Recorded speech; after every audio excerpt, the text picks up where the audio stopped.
एक मित्र ने पूछा है, कभी कभी मुझे लगता है कि मेरा मन दूसरों के मन से जुड़ा है और मैं दूसरों के विचारों को भी अनुभव कर पाता हूं।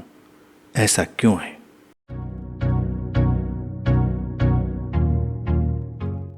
अस्तित्व में मेरा मन या तुम्हारा मन जैसा कुछ भी नहीं है।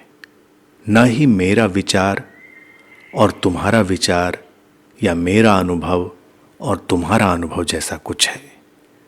यहां तो एक ही जागतिक मन है और विचार व अनुभव की एक ही जागतिक तरंग है, एक ही जागतिक प्रवाह है।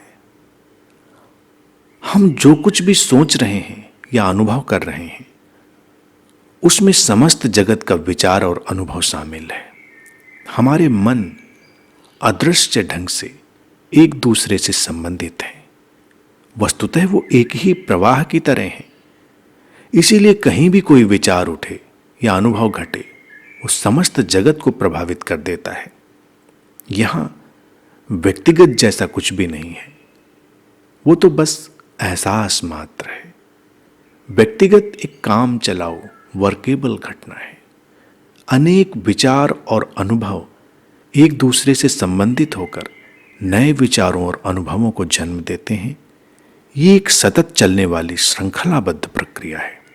व्यक्ति बस अज्ञानवश किसी विचार या अनुभव को अपना मानने की भूल कर बैठता है और उससे उत्पन्न मोह, असुरक्षा और भय को अनुभव करता है। उसके ये भाव भी जागतिक मन का हिस्सा बन जाते हैं तथा और भी लोग इससे प्रभावित होकर वैसा ही सोचने और अनुभव करने लगते हैं। आध्यात्मिक मुक्ति इसी बात में है कि तुम मन की इस जागतिक व्यवस्था को जान लो। इसे जानते ही व्यक्तिगत मोह से तुम मुक्त हो जाते हो और साथ ही दूसरों से संघर्ष भी समाप्त हो जाता है।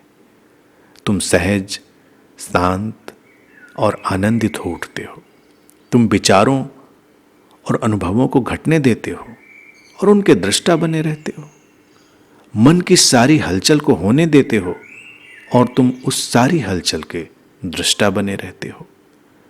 ये समझ जितनी गहरी होती जाती है, तुम्हारे जीवन की गहराई उतनी ही बढ़ती जाती है और उतनी ही गहराई से तुम्हारे ऊपर जीवन का रहस्य प्रकट होता है। और इसके साथ ही तुम्हारी जागतिक मन की समझ भी बढ़ती चली जाती है और उतनी ही बढ़ती जाती है उपलब्धता और समझ जागतिक मन की सबके लिए।